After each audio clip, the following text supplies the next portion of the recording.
Pessoal, tudo bem? Essa semana a gente está trazendo o planejamento patrimonial familiar, como é importante para as famílias que têm patrimônio. Inclusive a gente colocou uma enquete aqui nos nossos stories e até nos surpreendeu de uma certa forma, mas que realmente a unanimidade da resposta, né, como atrativo para se fazer esse planejamento patrimonial familiar seria a redução da carga tributária. E eu te digo que essa redução é significativa, é substancial. Eu vou dar como exemplo uma pessoa aí, né, um membro da família que tenha um imóvel alugado, vamos supor, por 10 mil reais.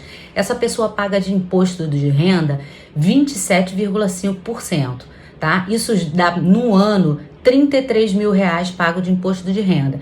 E aí, com a possibilidade, inclusive, de se transformar esse imóvel como capital social de uma pessoa jurídica, e essa operação, inclusive, não incide imposto, e a base legal é o artigo 156, parágrafo 2º, inciso 1º da Constituição Federal, que fala o seguinte: não incide sobre a transmissão de bens ou direitos incorporados ao patrimônio de pessoa jurídica em realização de capital, nem sobre a transmissão de bens ou direitos decorrente de fusão, incorporação, cisão ou extinção de pessoa jurídica, salvo se, nesses casos, a atividade preponderante do adquirente for a compra e venda desses bens ou direitos, locação de bens imóveis ou arrendamento mercantil. Então ele fala aqui que, é claro, se o objeto social, o objetivo social daquela empresa, daquela pessoa jurídica for a transação imobiliária, né, vai incidir imposto para colocar esse imóvel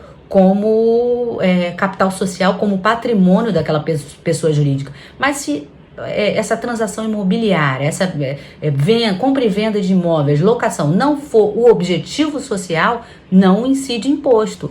Então, qualquer pessoa pode criar uma empresa, uma sociedade e trazer, né, integralizar o capital social dela com esse imóvel que ela possui, que é uma forma até de uma elisão fiscal, tá? Uma redução, né, que é o objetivo da redução da carga tributária dentro da legalidade, né, sem utilizar de nenhuma artifício fora da lei, tudo, né, corretamente. Então, a transformação desse mesmo imóvel alugado como pessoa jurídica, tendo o proprietário, o locador pessoa jurídica, vai pagar de imposto de 11% a 14%, que dá no ano ali R$ 17.196.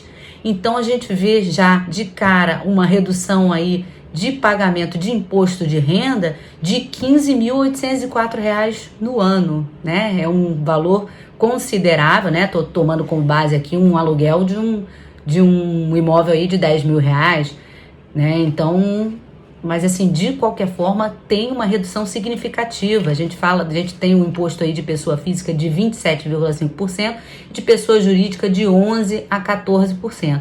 Então, assim, é importante que toda essa negociação prévia, os objetivos, né, a contabilização ali do que vai ser colocado como patrimônio da empresa seja bem claro ali, conversado antes, não só com o advogado, mas também com o contador. Eu acho que esse trabalho conjunto é importante, tá? Que inclusive dá a possibilidade de uma delimitação prévia de uma sucessão hereditária, porque quando você tem uma empresa com as cláusulas daquele contrato social bem delimitadas, de que em caso de falecimento a empresa vai ter a continuidade, a administração vai ser feita por aquele sócio A ou B, os sócios C e D vão só participar dos dividendos, a tomada de decisão, a delimitação, de repente ali você quer colocar um limite para, né, de repente valores que esses administradores podem tomar sem deliberação dos demais ou colocar limite. Então por isso que é importante ter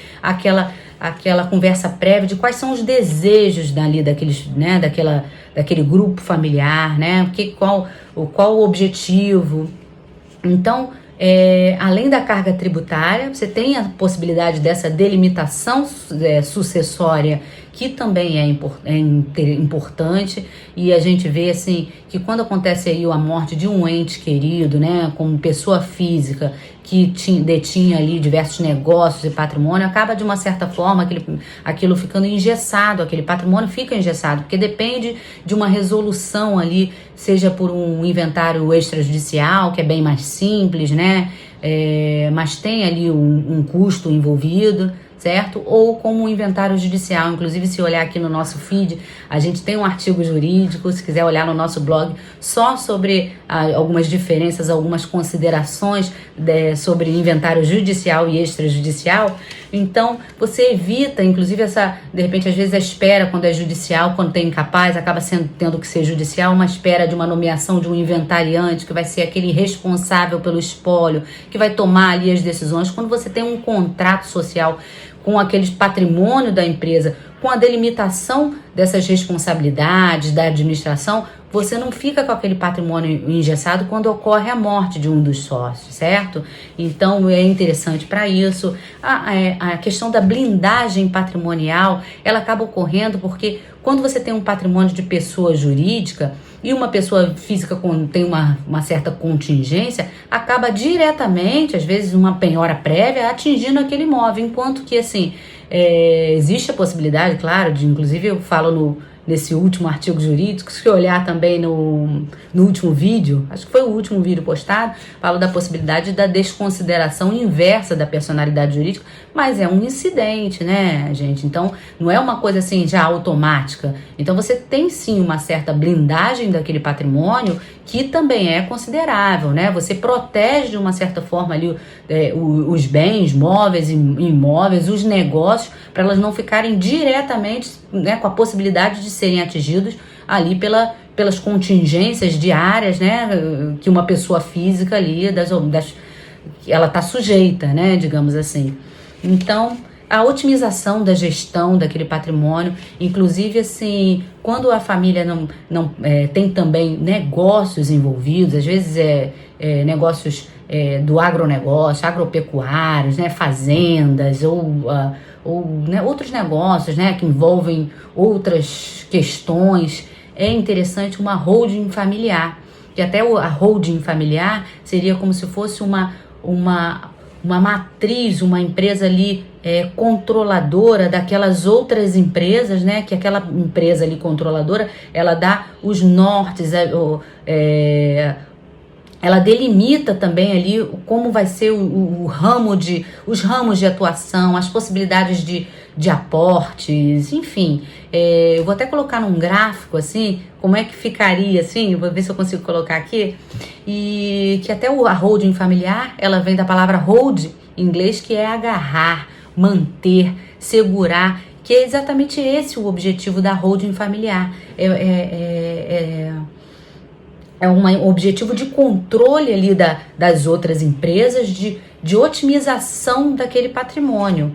Então, gente, a gente traz nesse artigo jurídico essas diversas vantagens, né, a considerar.